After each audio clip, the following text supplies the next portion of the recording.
Mas então, pessoal, nós hoje vamos falar de um tema bem. Ele é um tema muito trabalhado de modo geral. Se você for fazer algumas pesquisas, inclusive de vídeos na internet, de assuntos, né, que são tratados da área técnica, ele é um assunto até bem falado ou bastante explorado. E nós vamos entender por quê e entender quais são os benefícios e dificuldades, né? Então eu costumo fazer aqui primeiramente uma contextualização, né, do que é a ficha técnica ou do que é o item que a gente está discutindo, o tema que a gente está discutindo. E aí ficha técnica a gente pode pegar pela nomenclatura e fazer o desdobramento.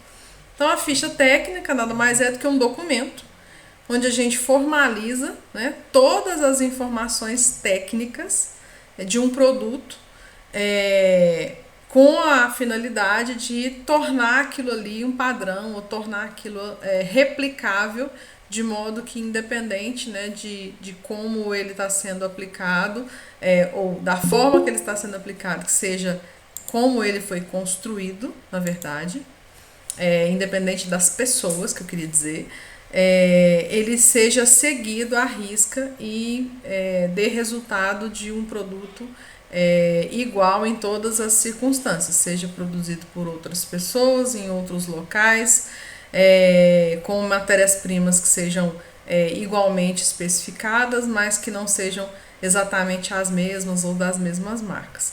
Então, de modo geral, a gente tem a ficha técnica como esse documento técnico. Parece simples, né? Porque o que uma ficha técnica precisa ter? Ela precisa ter as informações que nos ajude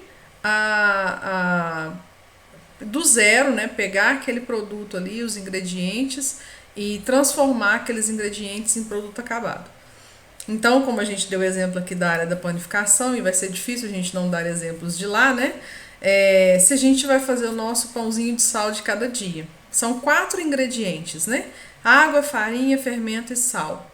Mas concordam comigo que cada padaria, se você for fazer uma pesquisa, uma compra aí na sua cidade, ela tem um tipo, né? Não existe, não é exatamente o mesmo sabor ou as mesmas notas de sabor que você vai encontrar no pãozinho nosso de cada dia. O que vocês acham? Ou não, é tudo igual, o pãozinho de sal é pãozinho de sal e o sabor é sempre o mesmo. Vocês. Qual que é a percepção de vocês? Vou dar o exemplo do E, pãozinho de sal, mas depois a gente pode ir para outros produtos, tá? Podemos falar do e queijo, viu, Flávia? eu concordo com você, ainda mais assim, isso, lógico que é só a farinha, o fermento, o sal e a água. Isso muda também bastante o sabor de região para região. Por Daí quê? afeta. Tá me escutando? Sim? Então, daí, eu acho que daí, que nem você falou, toda padaria tem uma ficha técnica, ainda mais se for de pão de sal, como de todos os produtos que são feitos. E aí, quais detalhes técnicos vão pegar assim que a ficha técnica da sua padaria e da padaria dos meus vizinhos aqui podem ter de semelhança ou de diferença? Depende a quantidade de produto. Daí Então, depende bastante significa que a nossa ficha técnica tem que ter quantidade. quantidade. Então, já é um Quantidade. item que a gente especifica na nossa ficha técnica, certo? Sim. Pode continuar. Não, pode falar alguém agora. Geralmente sou eu que fico falando. Antônio, você costuma ser o que mais participa. Mas tá aí, Ingrid, Gleiciane, já vi chegarem aí, Flávia, que também participa bastante. Vamos lá. Alexandra, não precisa ser só exemplo de panificação, não, podem ser outros. Pode falar, Jaqueline. Bom, eu acredito também que pode variar de um produto para outro. é, os, os produtos, né? Os matérias-primas que vai, a quantidade, se vai conservante, se não vai conservante, o preparo, o tipo de batimento, o tipo de forneamento. Eu acredito que vai. diferenciar um para outro. E aí, então, significa que na nossa ficha técnica a gente já falou várias características aí. Nós temos que colocar a quantidade, que o Antônio falou, a especificação das matérias-primas, Isso. modo de preparo. Modo de preparo, tempo de resfriamento, tipo de embalagem, se vai datar, se vai selar, qual que, qual que é o Pepsi, né, de giro que vai. Aí Qual que é o depende. rendimento? Rendimento é super importante. Se tá tendo padrão para conseguir chegar nesse rendimento, a gente consegue mensurar um pouquinho mais coisa, acredito também. E alguém arrisca me dizer por que é tão difícil a gente ter ficha técnica? Porque É assim, porque, é muito simples a gente saber o que é uma ficha técnica, concorda? Nós aqui entendemos o que uma ficha técnica é um documento relativamente simples. E por que é tão difícil? Vamos lá para eu os vejo, problemas. eu vejo mais isso, tipo, na área de panificação, até que nem tanto assim, geralmente, porque vamos supor, quase todas as padarias fazem, tipo, digamos que as mesmas coisas, tipo, os mesmos produtos. Mas se a gente analisar, vamos supor, colocar uma ficha técnica de um restaurante. Daí eu creio por mim que ela já fica assim mais um pouco diferente, por questão de cada cozinheiro tá apto a fazer tal prato. Daí talvez, vamos supor, vamos supor, eu vou fazer um risoto, eu tenho a minha ficha técnica do risoto, Mas mas em vamos supor, padaria não pode ser assim? Eu conheço não, muitas padarias assim. não, tem, né? Mas só que daí eu acho que para a área de alimentação, mais na área de comida mesmo. Eu já acho que acaba ficando um pouco mais complicado. Você quer um exemplo fora da área de alimentação? É, fábrica de móveis. A gente chega em fábrica de móveis, e eu moro em Divinópolis, que é vizinha da cidade de Cajuru, Carmo do Cajuru, que é uma referência em móveis, né, em Minas Gerais. E lá tem muitas indústrias de móveis, inclusive a Líder é uma delas que tem fábrica lá e tem umas tantas outras lá sediado em Carmo do Cajuru. Então lá é realmente uma referência. Os marceneiros, né, eles têm quase que um vício igual ao do padeiro. A gente cita muito os padeiros nos nossos exemplos, que tem um padeiro que faz de um jeito, outro padeiro que faz de outro. A gente costuma perceber, inclusive, o padeiro da manhã tem um sabor diferente, o pãozinho e as quitandas que ele faz, do padeiro da tarde. A gente já mencionou isso aqui em outras aulas. Mas o marceneiro também tem o mesmo quê de artesão, né? De fazer aquilo com a personalidade dele na hora do fazer. Então, isso também é muito comum em todas as áreas onde você tenha pequenas empresas, né? Onde as duas ou três pessoas estão ali operando um negócio e onde a gente tem uma dificuldade muito grande de implementar esses padrões. Porque, vamos imaginar, Antônio, eu, você e a Flávia somos três marceneiros, estamos lá fazendo nossos móveis. Você aprendeu de um jeito, eu aprendi de outro, a Flávia aprendeu de outro. Até que a gente consiga chegar num comum acordo de qual jeito é o melhor ou qual jeito vai ser o padrão daquela fábrica, os pedidos já atrasaram, as coisas já deixaram de ser entregues, então meio que na correria, cada um faz de um jeito, mas entrega o produto e a vida vai seguindo, né? E as empresas vão crescendo nesse mesmo ritmo. Daqui a pouco tem 5 funcionários, 10 funcionários, 15, 20, 30, e a gente continua pensando como a gente tinha 3 funcionários. Então, uma das dificuldades que eu enxergo nem é só pela particularidade de cada negócio, e sim pela dificuldade de enxergar que a gente, né, num ambiente desse, está em crescimento e que eu preciso repassar conhecimento de uma maneira padronizada. Então, uma das coisas que eu mais enxergo hoje é a dificuldade de perceber que no momento que você precisa transmitir conhecimento, a ficha técnica ela é uma aliada, mas a gente não consegue perceber que é necessário porque estamos todos ali presentes uns com os outros e se eu quiser saber alguma coisa eu vou ali e pergunto para o Antônio, não preciso ter uma ficha. E aí eu esqueço que à medida que a gente cresce enquanto empresa, isso dificulta bastante. Acho que teve alguém que perguntou aqui enquanto eu estava falando, só para não perder o raciocínio, por isso que eu não olhei. Mas vamos lá. Acho que muita fábrica não leva a sério o teste de qualidade. Você quer explicar um pouco, Alexandre? O que você. Então, eu vejo assim, muitas vezes possa ser que tenha até a ficha técnica. Só que aí, digamos que você tá lá, vamos dizer, os biscoitos que eu faço. Uhum. E eu falo assim, eu quero dessa forma, e sai, né? Não tô ali. Então, se não tiver alguém para realmente fazer essa qualificação, cada um vai querer fazer da sua forma. Uhum. Que é o que Vai colocar acontece os num insumos. ambiente muito artesanal, né? Se você, no máximo mais um ajudante, vocês estão ali numa condição muito artesanal, né? Então Mas o eu vejo, conhecimento tá ali, né? Junto. À medida que mas eu cresce, vejo, que é o problema.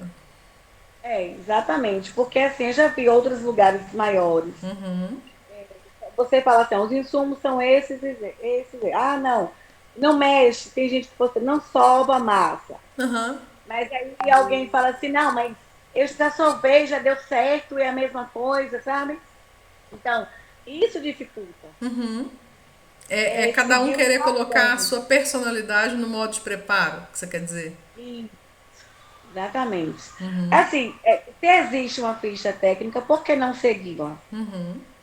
E Então, esse é um dos grandes problemas, né? Que as pessoas é, querem fazer do jeito delas por ter um conhecimento prévio. Não sei se vocês estavam, quem de vocês estavam aqui na aula em que a Kátia participou, que é de Florianópolis e ela trabalha num restaurante, onde a grande dificuldade dela era justamente isso, era treinar, né? A gente falava de falhas no processo produtivo, e ela contava o exemplo dela de que as pessoas tinham uma grande dificuldade de aceitar o treinamento com base nos padrões de processo, nas fichas técnicas, porque todos nós em algum momento aprendemos a fazer arroz e feijão. E aí a gente exatamente. acha que o jeito que a gente faz é o melhor. O tempero que a gente usa é o melhor. É sempre a referência que a gente tem é a melhor.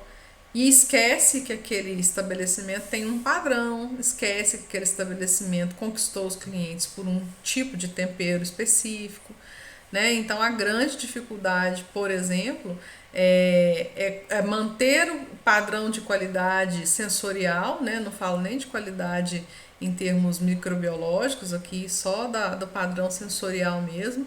É eu chegar lá na padaria do Antônio e saber que aquela rosca vai estar docinha no ponto certo, que eu sempre gostei, com a quantidade de coco, queijo, do jeito que ele padronizou. E não um dia eu chegar lá tá com um monte de queijo e coco, no outro dia eu chegar lá não ter nenhum queijo e coco, né? Então, isso, por menor que seja a estrutura da empresa, a gente precisa cuidar para que essas fichas aconteçam para a gente evitar esses problemas. E aí é o detalhe, né? Precisa ser uma ficha mega elaborada, extremamente difícil de leitura? Muitas vezes o que torna difícil a implementação é justamente a complexidade que a gente dá para os documentos, né? Então esses também são um dos problemas. Já vou atender aqui Antônio e Leila. Pode falar, Antônio. Não, o meu eu já tinha falado, é que eu Já? fui Ah, porque a ligar o mãozinha microfone e sua não apertei saiu sem da fila querer. aqui. Leila. Ah, tá. Então, isso aí que você está dizendo, assim, igual eu faço os temperos, né? Os Sim. condimentos e especiarias. É bem isso mesmo, porque assim, se eu mudo o fornecedor, por exemplo, esses dias eu mudei meu fornecedor. E um ingrediente que eu coloquei diferente, eu falei assim, não, vou fazer experiência. Eu comprei sem saber. Porque eles me entregaram um saco de 20 quilos fechado, e aí eu tive que arriscar. Mas eu perdi perdi tudo praticamente. Eu consegui vender para aquelas pessoas que não conheciam o tempero. Mas para quem já comprava, eu não consegui usar. Fiz uma vez e não consegui levar adiante, porque é diferente, entendeu? Entendi. Ali tem a questão, né, do olho, você tem que ver, você tem que... Além da coloração, o cheiro, às vezes, é muita coisinha que interfere, né? À medida que você vai desenvolvendo esses testes Isso. de qualidade, por exemplo, então o alho, se você utilizar alho in natura na sua formulação, se você É muda uma... o fornecedor do alho, você tem que saber se ele faz o descasque dele e aí ele começa a entrar em processo de fermentação, ou se ele está extremamente fresco, ou se é um Se alho ele em entra já pó. não serve, né? Que entra em trabalho de fermentação já não dá pro tempero, ali desanda tudo, né? Então, assim, Exatamente. Se o é alho complicado. é aquele alho roxo, que se é O alho outro. roxo, geralmente é o roxo, que ele é mais seco, né? Ele não tem tanta umidade. Mas tudo isso muda, né? A sua ficha Tudo isso técnica muda. precisa ter esses Tem que ter um detalhes. padrão, é a risca, é a risca. Por exemplo, o açafrão, eu trabalho com açafrão, você vai lá na zona cerealista, tem N tipo de açafrão. Eu bato o olho, aí tem a questão do olhar. Você vai no olhar, depois você tem que sentir o cheiro, perguntar se não tem mistura, porque eles colocam, né? E tem que saber a dosagem ali, se foi muito, se não foi. Eu quero puro, entendeu? Eu quero a cúrcuma pura. E Aí aí, eu tenho que ter, à medida que você né? crescer, né, o seu negócio, for trazendo mais pessoas, né, esse é o cuidado de que padrões você vai desenvolvendo, porque você tem um feeling, né, de Tem que manter o conhecimento. padrão, não adianta, né? Uma coisinha muda tudo, tudo, tudo, tudo. Só que você vai ter que começar a desenvolver formas de como você vai colocar aquilo num padrão para você E conseguir ensinar pessoas a te ajudar. Né? Imagina, isso, nós estamos e imaginando sua empresa exigir, e aquela crescendo, né? exigência. Tem algumas pessoas que já me ajudam, né? Mas eu tenho que estar em cima também, olhando para ver se está mantendo o padrão. Porque, Sim. assim, quem já é cliente, ele já conhece. É a cor, se está diferente, é o cheiro já vem longe, entendeu? Muda tudo. Na hora de fazer também, entendeu? Na hora de preparar o alimento, a pessoa pergunta. E assim, isso não tira a responsabilidade, né, e o feeling que você desenvolveu para fazer as Você mudou, igual compras quem e já tudo. estava acostumado, já sentiu A a mudança, diferença. né?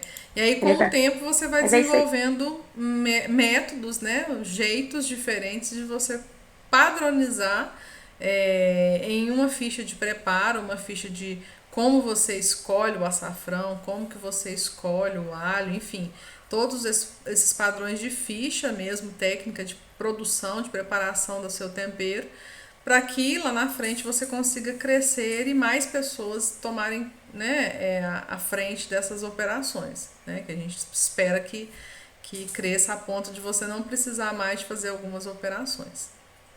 Eu acho assim que nem ela estava falando, agora esqueci o nome dela, estava aqui na tela É a agora. Leila.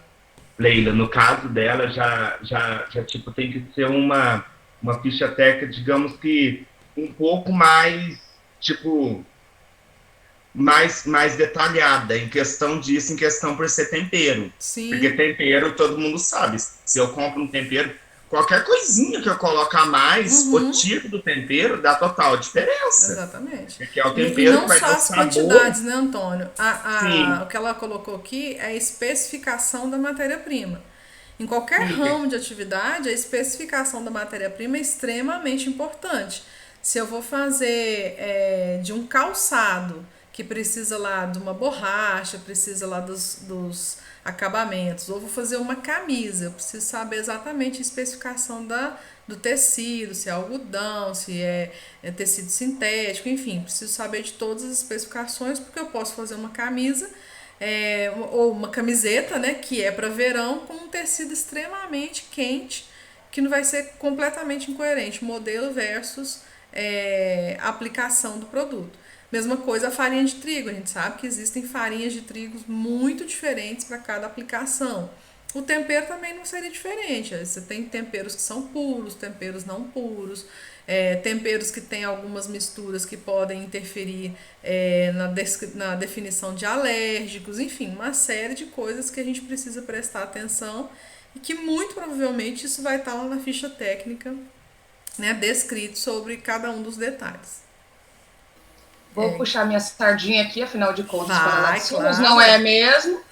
E então eu vejo que assim vai bem ao encontro que a gente estava conversando mesmo na outra semana, né? Sobre Você isso. Você estava aqui, não estava, Flávia? Tava sim, tá? Perfeita aqui a continuidade. E aí em laticínios eu tô vendo vocês falando, né, da matéria-prima, vocês ainda tem como perguntar da matéria-prima. Quanto de proteína tem? Quanto tem de glúten? Agora, como é que eu vou perguntar para a vaca? Nessa semana você pode dar um 3% de gordura, porque eu não vou poder, e no próximo eu vou fazer um outro tipo de queijo, 3 e pouco. Então, na minha ficha técnica, que eu acabo chamava, né, dentro da empresa Júnior, como manual de produção também, a gente tem que colocar também a avaliação dessa matéria-prima, porque não tem como a gente comprar ela já pronta. A gente tem que avaliar e regular de acordo com o que a gente precisa. Não dá para chegar e garantir. É leite e trazer, né? Tipo, farinha de trigo... eu sei que vocês têm variedade também, mas você vai pedir para o seu fornecedor a farinha de trigo com tanto de proteína, com sem glúten e tudo mais, né? E você vai acreditar nele, lógico, mandar do jeito certo. Agora, com leite, a gente já não consegue. A gente trabalha com leite cru, né? Dentro do laticínio para fazer. Você vai comprar o pasteurizado, também já está mais acertado isso, né? Se você trabalha com ele. Agora, quando a gente vai fazer isso, beneficiar esse leite, ainda tem essas condições de organizar a matéria-prima para poder fazer o padrão do produto final, né? Então, ainda mais detalhado. A matéria-prima quase que define o que você vai fazer, e não o contrário. Definitivamente, né? Exatamente. Farinha de trigo também tem doce de leite. Farinha de trigo tem uns desafios que, assim, a farinha é classificada tanto quanto a sua característica de produto, quanto o seu preço, né? Então, farinhas mais nobres, elas ofertam... muito mais para empresas, indústrias de massas e pães, e elas são farinhas mais caras. Então, farinha para bolo já é uma farinha mais pobre. Então, dependendo da indústria que você está trabalhando, se você está trabalhando num pastifício, inclusive o pastifício costuma ter o seu próprio moinho para não depender de terceiros nessa oferta de farinha nobre. As outras indústrias que não têm essa condição de ter um moinho próprio, por exemplo, o biscoito, é a farinha que sobra, seja do mercado interno ou mercado externo.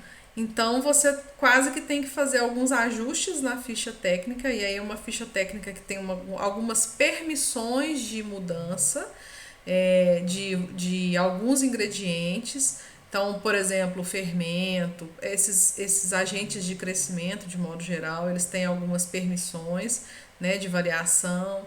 Quantidade de água tem algumas permissões de variação, porque é vivo, né? Aquilo daquele momento ali que está acontecendo, você precisa ir lá e fazer algumas mudanças, que é o que eu acredito que acontece muito aí no laticínios, né, Flávio? De você precisar ajustar de acordo com o padrão técnico daquele lote que você está recebendo, né? Exatamente. Então, ela é padrão, mas ela não é rígida. Né? Então, existe uma diferença entre padrão e rigidez. Gleiciane está de mãozinha levantada.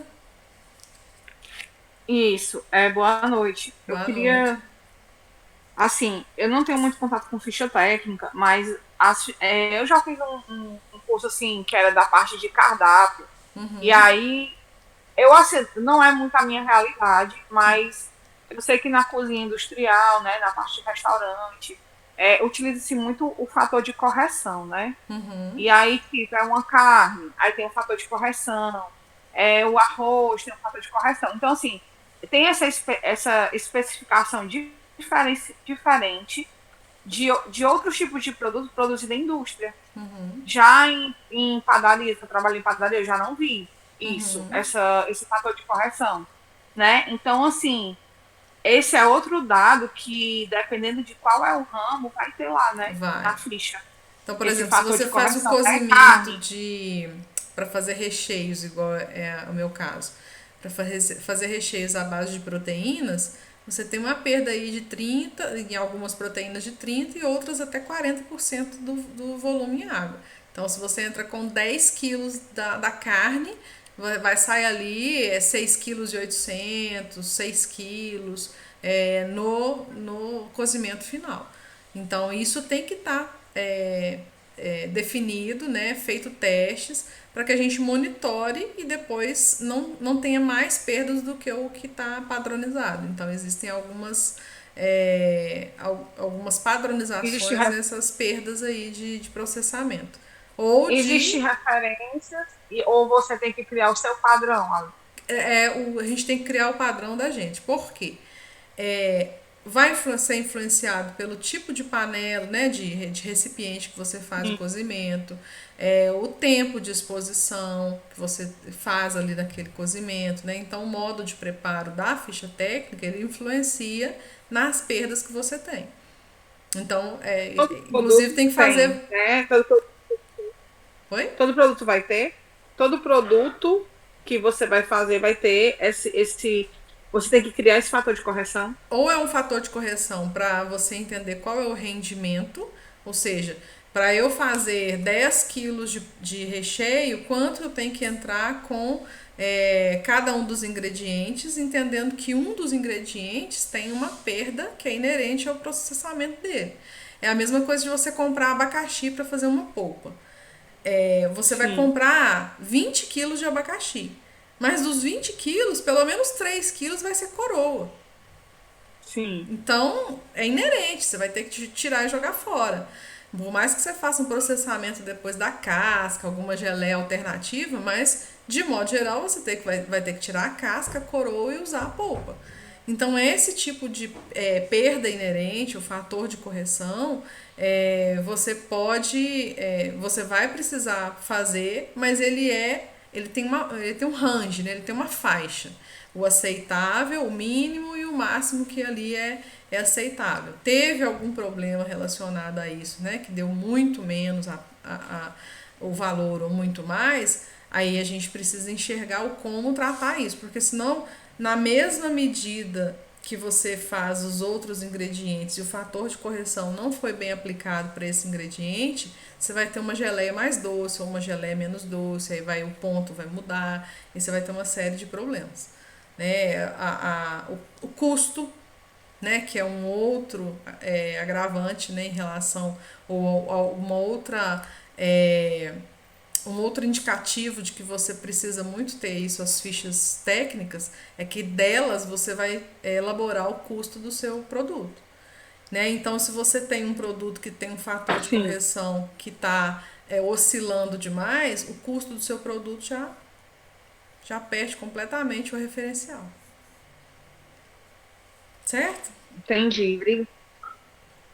Mais alguém que parece que tinha levantado a mão, mas eu não estou vendo aqui na tela mais. O do Antônio não saiu ainda não, viu, Antônio? Eu não sei por que ela não saiu, ela tá até agora. Tá lá. Deixa eu tentar aqui depois. Mais alguém quer fazer alguma colocação? Isso nós falamos agora até então, só das dificuldades, né? De algumas dificuldades. Em relação a benefícios, o que vocês enxergam hoje de benefícios, assim, quem não tem e que poderia ter, se você fosse fazer um convencimento agora, o que você faria? Se você fosse vender a ficha técnica, como que você venderia? Redução de desperdício, né? Tempo. Redução de perdas. Padronização do produto em si. Você ter a forma de fazer para qualquer pessoa, né? E não ficar preso a um funcionário, a um colaborador. Exatamente. Eu acho que eu já comentei em alguma aula aqui do funcionário popstar, não já? Alguns de vocês já deviam estar aqui no dia. Sim. Funcionário popstar, para quem não estava aqui, é o seguinte, é aquele cara que acha que é a última bolacha do pacote. Acho que lá nos stories eu até coloquei alguma coisa do tipo, ele acha que ela é a última bolacha do pacote e tudo que ele sabe ele não compartilha, ou tudo que ele sabe ele faz questão de sempre ficar mudando uma coisinha ou outra para poder a gente achar que depende dele, né, e ficar refém dele. Infelizmente, muitos empresários, né, muitos donos de empresa acabam tendo essas pessoas e ficando refém delas ao longo do tempo, do tipo, é só o fulano que é meu braço direito que sabe fazer o produto.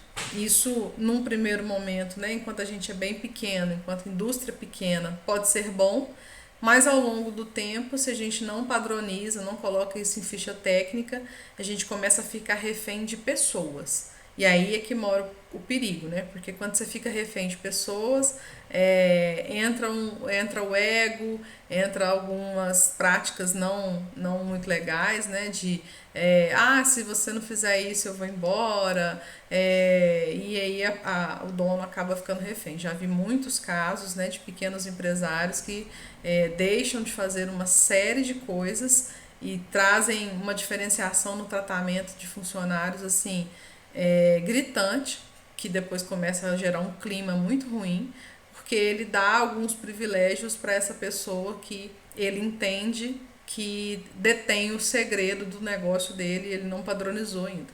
Então, sempre olho com muito cuidado para esses funcionários que têm uma grande contribuição para os negócios, sim, porque tem know-how, tem experiência, mas infelizmente a gente precisa não depender deles para poder seguir adiante e poder crescer. É isso mesmo, viu, Flávio? O cara vai embora e abre um negócio próprio com a sua receita ainda, tem esse detalhe, né?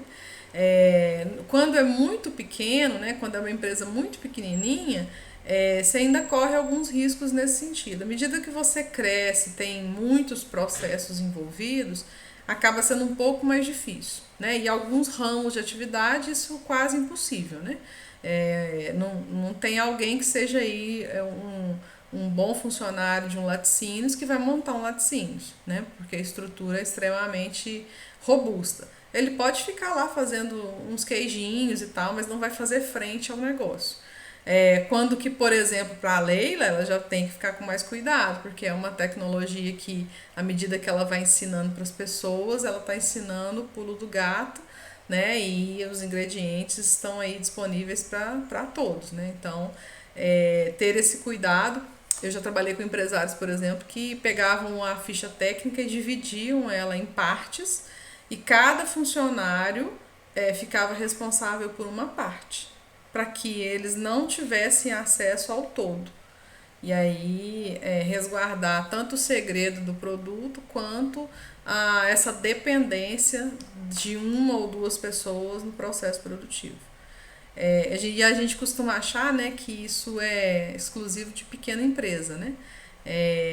Já tive notícias, né? Eu não presenciei, mas eu já tive notícias de grandes empresas, de uma grande empresa que tinha 2 ou 3 funcionários cuidando de uma sala de fermentação. A sala de fermentação era onde ficava o segredo do negócio, né, por ser uma cepa de fermentação bastante específica e que conferia o sabor aos produtos, que eram a diferenciação do produto no mercado. Então, só tinha ali 3 pessoas que cuidavam da sala do fermento e faziam toda essa gestão do fermento que é vivo, né? E mesmo assim era uma questão muito de confiança e a empresa ficava um pouco refém dessas pessoas. Tinha que ser pessoas de muita confiança e de muita credibilidade para poder não repassar o segredo ou boicotar, né? Em alguma medida, se tivesse algum problema de gestão, um problema de relacionamento. Então, quando a gente trabalha com a ficha técnica, a gente reduz, né, essa interferência no pequeno negócio dos funcionários que são, ou do funcionário que é tido como essencial, porque ele sabe todo o processamento daquele produto, né? Então, isso é bem importante de ressaltar. Um Antônio? exemplo que a gente tem disso que eu acho que fica um pouco claro, que óbvio, é a Coca-Cola. Pode lançar milhões de refrigerantes de Coca, mas nenhum é idêntico à Coca-Cola. A receita deles deve ser guardada em um copo super ultra big secreto. E muito nisso, de cada um fazer uma parte, cada setor ficar responsável por uma parte, e aí vamos pensar, né, as indústrias que invasam Coca-Cola nos países, né, onde o xarope não é fabricado, elas são diluidoras. Elas pegam o xarope, aplicam em água e CO2 e invasam, né? O xarope, ou seja, o segredo realmente do produto, ele está guardado e muito provavelmente tem várias etapas de fabricação. Cada um cuida de uma etapa de fabricação onde um não conhece o segredo do outro, porque senão, certamente, isso já tinha vazado há muitos anos, né? E não seria um segredo hoje mais, com certeza. Então, eles devem provavelmente ter muitas etapas e cada etapa, um não conhece a etapa do outro para poder manter esse segredo acontecendo. Agora, produtos, né, Flávia? Eu estou aqui refletindo. Produtos que tem por exemplo, uma RTIQ, eles já são mais. Você já tem um pouco mais de restrição nesse tipo de segredo, né? Você já tem um padrão técnico de produto, né? Você tem, mas entra, que nem você falou, do fermento e tudo mais. Por exemplo, você tem aí, para fazer iogurte, beleza, você tem o RTIQ, mas e a sua mistura para fazer a calda de morango, que é mais gostosa? Mistura de não sei o quê. E você tem fermento lático, não falou quais fermentos, qual a microbiota que está lá dentro. Isso faz toda a diferença. Verdade. A temperatura que você matura o seu Minas padrão, se você tira a ventilação dele. E tudo isso está na ficha técnica. Tudo isso tem que estar na ficha técnica. Exatamente, que senão vai ficar. E é uma das coisas que, assim, quem pode montar um laticínio, botar um queijeiro lá, você vai ficar na mão dele completamente. Então tem que fazer mesmo, porque senão você sai e você não sabe como é que faz. Exatamente. Peguei na empresa Júnior, uma cliente que é exatamente isso. Eu falei, como é que faz? Ela, ele sempre faz não sei o que, aí vem um e colocava mais corante num negócio, outro. Ele olha e sabe quanto tem que desnatar o leite. Não dá pra saber quanto tem que desnatar, mas assim, por tempo de experiência deve sair mais ou menos, mas não tá dentro do padrão. E aí, se ele sai, como é que vai saber se não tem um jeito de padronizar correto? Então, é complicadíssimo. Se vai no olho, né? Se vai no olho, aí não tem jeito. Uma coisa que a gente também não falou aqui, mas é extremamente importante, que é a relação da ficha técnica com as perdas e retrabalhos, né? Então, uma das coisas que eu comentei lá nos stories, que uma pessoa até falou assim, já ouvi alguém falar que é a maior perda de tempo, né, a ficha técnica. Talvez é porque essa pessoa não tenha medido o tempo que leva para fazer um reprocessamento, um retrabalho, né, de tentar salvar aquela matéria-prima ali, ou não tenha sofrido alguma perda assim tão significativa, né? Então, exatamente. Se dá para fazer retrabalho, né? Porque às vezes no laticínio, dependendo da quantidade de coisa que você põe, não dá. Quando dá para fazer um retrabalho, exatamente. Quando dá. O caso que a Leila contou inicialmente aqui, por um problema de padrão de um ingrediente, ela teve que fazer o produto e vender para não clientes, né, ou para primeiros clientes, em função da rejeição dos clientes atuais em relação ao padrão do produto. Então, à medida que ela cresce, à medida que ela começa a criar esses processos, o importante é que ela defina esses padrões de matéria-prima para que, independente se é ela que está comprando ou não, ela não corra mais esse problema de ter que... ou ela conseguiu reprocessar e fazer com que esse produto não se perdesse, mas ela poderia ter tido um problema aí de perda, com certeza, né, Leila? Em relação a esse tempero. E panificação é a mesma coisa, né? Quando você erra um produto, muito dificilmente você consegue recuperar na mesmo nível de qualidade. Aí você fica tentando fazer alguns rearranjos para recuperar, você perde mais tempo e mais matéria-prima do que se tivesse uma ficha para seguir. Se a gente vai fazer um móvel, né? Mesma coisa, tá lá com uma peça, se essa peça não for bem mapeada para cortar, você vai perder, com certeza ali naquele mapeamento, você vai perder material que depois você não consegue recuperar em outro móvel e o custo disso vai ficar muito caro. Né? Então, nós trabalhamos com ficha técnica com um olhar muito focado em perda e em custo, porque de fato é o que nos ajuda a definir aí o custo do produto. Certo, pessoal? Mais alguma dúvida? Alguma colocação que vocês queiram fazer sobre ficha técnica? Eu acho legal ressaltar a questão de custo, não só com custo de material, de mão de obra, mas custo com o processamento em si, né? Do tempo que você vai fazer. Exatamente. Né? Se você já sabe como você vai, que nem no meu caso, vou puxar a sardinha toda hora, puxar o leitinho para cá toda hora, né? Puxa o leite. Vou puxar o leite para cá. Em vez de ficar olhando, será que eu desnato mais ou desnato menos? Se você fizer um teste, assim que o leite chegar, você já sabe quanto ele tem, quanto você tem que desnatar e quanto você tem que padronizar. Enfim, você sabe quanto de sal, você sabendo o pH dele para fazer uma ricota, você sabe se você vai ter que baixar o pH ou não. Então, isso dá muito mais tempo do que ficar no teste, experimentar, ver no olho e botar fora, que depois de novo, né? Depois que não tem como voltar. Você salvou muito o queijo, não tem como você tirar mais. Tá na massa, não dá para lavar aquilo de novo e tirar. Né? Você tem essas limitações dos pontos mais críticos, né, de erro. Eu acho muito importante deixar isso na ficha técnica muito claro, qual é os limiares esses pontos críticos, né, de erro, assim, de coisa que a gente pode chegar para arrumar ainda, né? Às vezes, dependendo do ponto, você pode colocar um pouco mais de leite, tem uns erros que são irreversíveis, como você mesmo falou. Tem processos que você não consegue voltar atrás. É igual eu estava dando o exemplo aqui do corte da chapa. Você foi fazer um corte de... vamos mudar radicalmente os exemplos, né? Eu estou fazendo ali um corte de tecido, né? Então, para você fazer um corte de tecido em série, vamos fazer uma camisaria, né? Você sobrepõe as peças de tecido e faz um mapa para aproveitamento daquele tecido o máximo possível.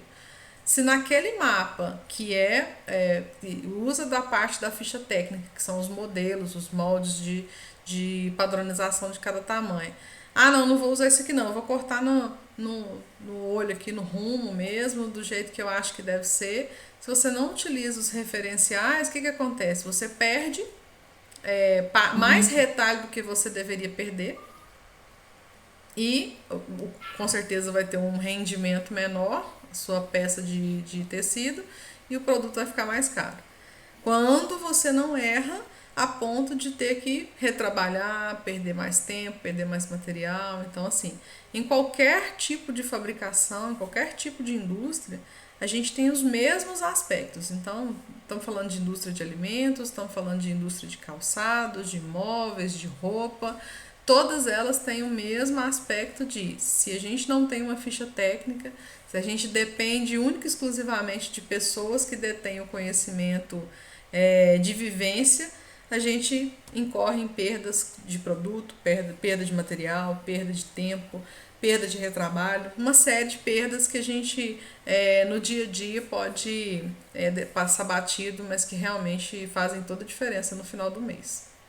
Até em serviços, né? Se você pensar, passar uma informação errada, deixar de preencher uma documentação que é necessária para lá, ter que ligar para o cliente de novo, você pode perder a venda por conta disso, perder pacote, então um cadastro errado. Exatamente. Um agendamento errado, uma data, um horário errado. Então, sim, você realmente tem impactos que, sem padronização de ficha, que seja a ficha do cadastro do cliente, que seja a ficha técnica de preparação aí de um arroz, enfim, qualquer que seja a ficha, ela é realmente imprescindível. A gente sofre com muitas resistências que são aquelas típicas, né?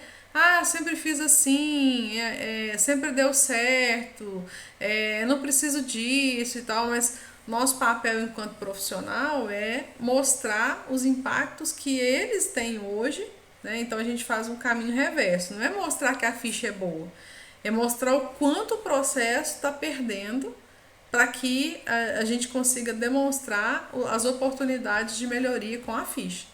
Porque se você for só tentar, nós aqui somos técnicos, a gente entende a importância da ficha técnica. Então vender a ficha técnica aqui para nós é muito fácil. Agora, quando você vai para um ambiente de produção, onde nem sempre o dono da empresa tem esse entendimento, essa percepção, quando você inverte a lógica, ao invés de fazer a defesa da ficha técnica, você ressalta os problemas que você pode resolver simplesmente implementando uma ficha técnica, aí a coisa muda de figura. Aí você, com certeza, a ficha técnica vai ser bem mais desejada do que é hoje. Porque dá trabalho, né, gente? Fazer uma ficha não é assim, vou sentar aqui, fazer uma ficha e pronto, acabou. Ela dá trabalho, é trabalhosa, é criteriosa, a gente precisa de ensaios, tem todo um trabalho que se precisa fazer. E no dia a dia da correria lá da indústria, a gente tá lá apagando incêndios e não tem tempo, né? Acha que não tem tempo. Mas quando a gente vê os benefícios, a gente encontra um tempinho para poder colocar em prática. Alguém tem alguma dificuldade aí? O Ingrid está com alguma dificuldade na fábrica? Gleiciane nos clientes? A Gleice caiu? Não, a Gleice está aqui. No meu caso, a gente está, né, com essa necessidade de fazer, inclusive já apareceu uma consultoria lá em um local que eu sou responsável técnica, né, oferecendo esse serviço. E aí a gente tinha iniciado alguns controles, mas ainda manualmente, né, nada muito robusto. E aí justamente a gente tem que avaliar, né, porque assim, no meu caso eu trabalho nessa empresa em específico, polpa de fruta. E aí, no caso, às vezes, assim, as pessoas vêm com essa questão, eu vou fazer uma consultoria para fazer a ficha técnica. Mas tem algumas particularidades do produto em si, né? Que não necessariamente vai dar certo com a consultoria. Aí a gente está avaliando, né? Se a gente vai tentar nós mesmos fazer, ou se a gente vai realmente pegar a consultoria, porque a gente sabe que é importante, mas tem que construir é isso aí que você está falando. Para um empresário, principalmente for pequeno, as pessoas chegam vendendo tudo, né? Várias soluções prontas, né? E aí a gente sabe que não é bem assim, não é do dia para a noite, tem que dedicar um tempo, tem que avaliar, testar. Se você tiver tempo, a gente vai abordar isso lá no curso, tá? Pois é, ótimo. Eu não, e aí, vou fazer inveja nos demais, não sabe, Gleiciane e Ingrid, não vou fazer inveja nos demais, não, mas lá no curso a gente vai ver isso, detalhado, vai fazer ficha técnica junto. Ai, coisa boa. Entendeu? Olha, ainda bem que eu estou lá. Quem foi, ainda bem que eu estou no VIP. Golpe baixo. Ainda bem que eu estou no VIP. Golpe baixo. Calma, um dia chega a sua vez. Calma. Sim, mas assim, também vou matar de inveja que eu tenho também uma mentoria. Tem mesmo. Ela tem uma mentoria comigo. Dá pra tirar a casquinha, né? Ela tem uma mentoria comigo. Tem que marcar a data, inclusive. A VIP da VIP, então você, né? Você é antes de todo mundo. Ela tem uma mentoria comigo, porque ela fez eu lancei um desafio, ela conseguiu cumprir o desafio de trazer o pessoal no mês de janeiro, e foi bem legal. Então ela tem um dia aí comigo. Ela e a Gisele, que a Gisele também entrou no curso nas primeiras horas da abertura dele, ela também tem uma mentoria. Mas lá no curso a gente vai ver a ficha técnica em detalhes, como que a gente constrói, como é que a gente faz diferenciação de ficha técnica operacional da ficha técnica gerencial. Então lá a gente vai dar uns detalhes mais técnicos. Agora, fica até assim a dica. A ficha técnica, né, do produto para passar para o cliente, isso eu já fazia, né? Mas essa que vai levantar, que vai padronizar, que vai ter o custo, eu não fazia. E aí, assim, ainda bem que estou no curso, né?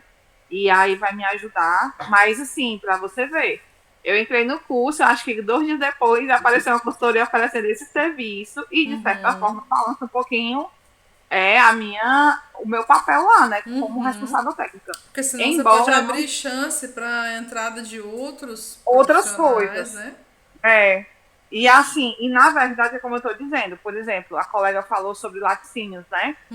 Então, assim, a gente não pode achar que uma ficha técnica de um restaurante, de uma cozinha industrial, ela pode ter semelhanças, mas vai ter uma particularidade, né, do produto que o profissional que trabalha com aquele produto sabe. Tipo, eu tenho que ajustar a acidez, eu tenho que ajustar o teor de gordura de acordo com o RPQ, né? Que já é diferente de uma polpa, que já é diferente da padaria, que já é diferente. Então, tem uma especificação, né? Tem uma especificidade, tem o conhecimento geral. Assim, para a gente produzir um alimento, para produzir um bem qualquer, a ordem dos fatores, ela pode sim influenciar no produto final. E aí, se a ordem dos fatores, a forma de processar, o tipo de ingrediente que a gente utiliza ou de matéria-prima que a gente utiliza interfere na qualidade do produto final, interfere na apresentação do produto final, muito provavelmente com exatamente os mesmos ingredientes eu posso sair com 2 produtos distintos, dependendo do tipo de processamento que eu fizer. Exatamente. No meu caso, eu posso usar a mesma quantidade de matéria-prima, mas o meu rendimento vai variar com o BRICS, que é uma especificação desse produto, né? Então, às vezes, uma pessoa de fora, ela não vivencia aquela realidade. Existe toda uma maneira de você fazer isso. Você precisa realmente entender da fabricação do produto. E se você já entende, já é mais do que meio caminho errado. Mais do que meio caminho andado, né? Quem vem de fora vai ter que aprender o processo. E aí fica aquela história, né? Se você não se propor a isso, vai vir quem faça, né? Com certeza, com certeza. Certo, pessoal? Muitíssimo obrigada pela presença de todos vocês. É sempre uma honra estar aqui discutindo esses assuntos, né? E trazendo um pouco da vivência do dia a dia. Convido para que vocês voltem, né? Leila, Sérgio, que estão aqui pela primeira vez, voltem mais vezes, convidem mais pessoas, né? Para a gente sempre ter aqui uma discussão muito rica, muito ampla sobre os assuntos. E quarta-feira que vem a gente está aqui de novo. Tá bom? Beijo, gente. Boa noite. Boa noite, galera. Com certeza estarei presente. Boa noite, como um queijo. Ai, muito. Ai, me deu vontade de comer queijo. Eu amo Deu mesmo. Coma. Eu gosto de queijo com goiabada. Perfeito. Põe doce de leite também, que fica melhor ainda. Muito bom. Com Deus, gente. Isso, tchau.